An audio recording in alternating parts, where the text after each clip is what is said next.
Welcome to today's Clutter Corner. I'm Angela Brown from the Clutter Corner, and today I have a special guest with me, Kathy McEwan.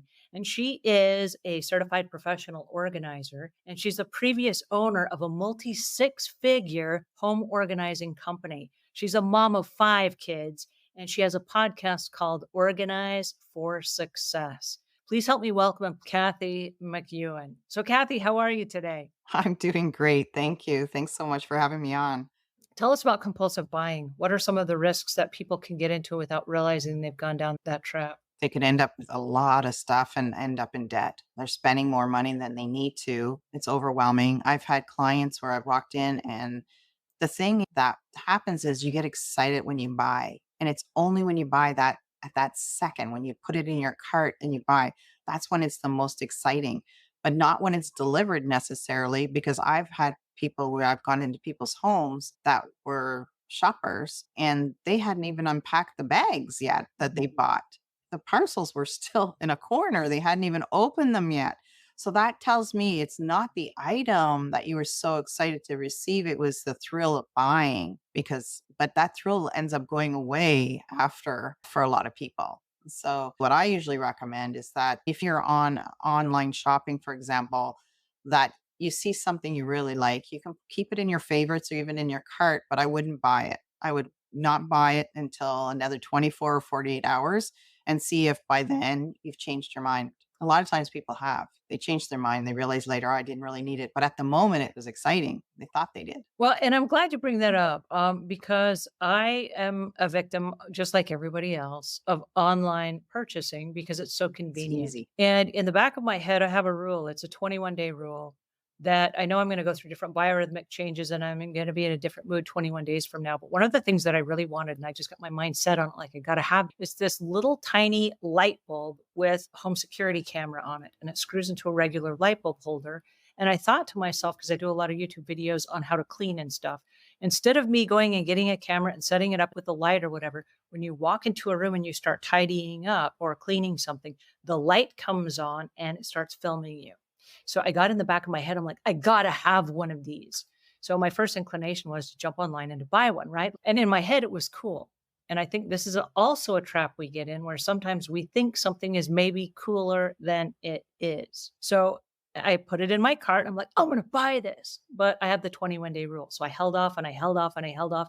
And every time I'd go into the kitchen and I'm actually dressed and I'm ready for camera, but I didn't set up the camera. So now I'm cleaning like for no reason. Then I was like, I need that little camera light bulb or whatever. But then what happened was, as I started doing the research on that particular camera, I discovered that the megapixels were so low that it was going to create a really grainy picture. And it Oh, wasn't really? actually going to work out very well for me. And then I was like, oh, wow, I just about spent a whole bunch of money on something that wasn't going to produce the quality that I'm looking for.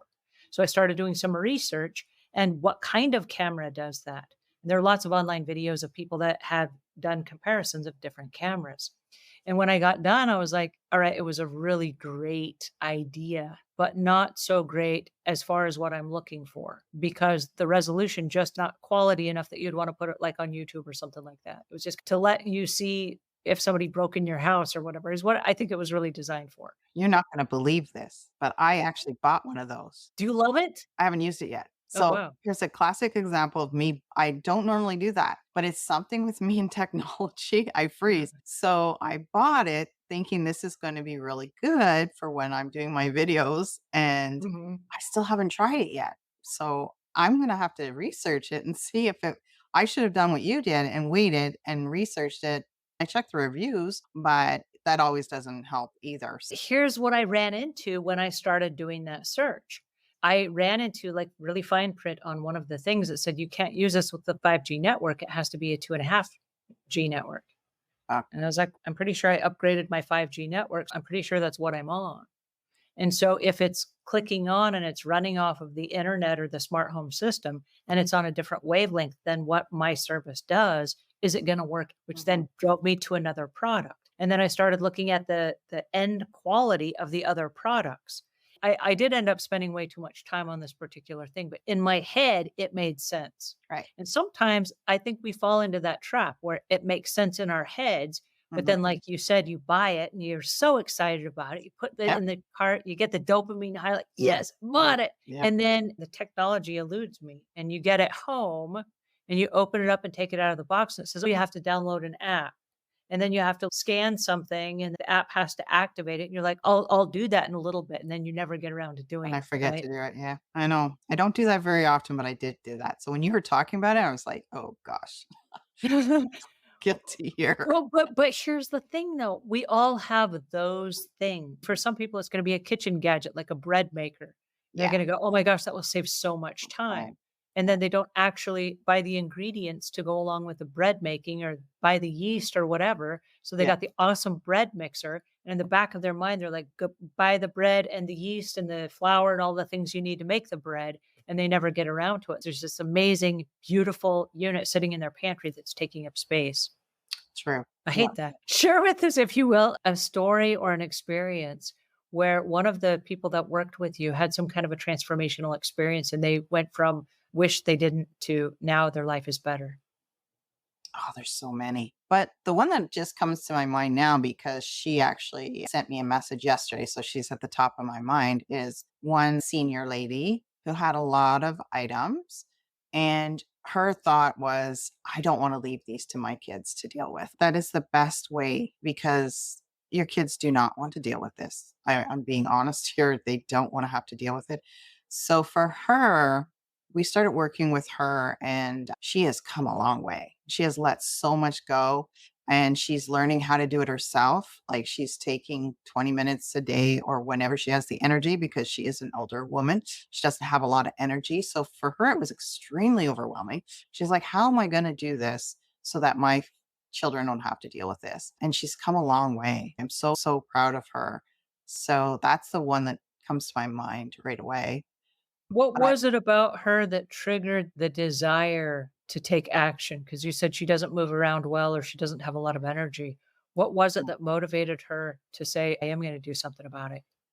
I think it was her age because she is actually now 84. Oh, wow. I think we started working with her a few years ago, so she's been doing a bit every year, but she's come a long way. Her health was starting to not be great, and so she was concerned that she just didn't want to leave it for her children.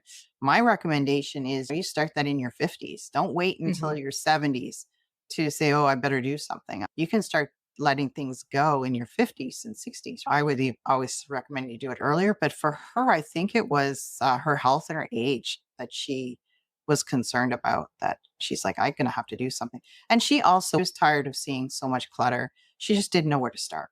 She just didn't know where to start for sure. Thank you so much for joining us. And I hope you guys go over and visit Kathy at her website. And Kathy, thank you so much for your time and attention today. This was so helpful. Oh, thank you. It's been fun. I really appreciate it.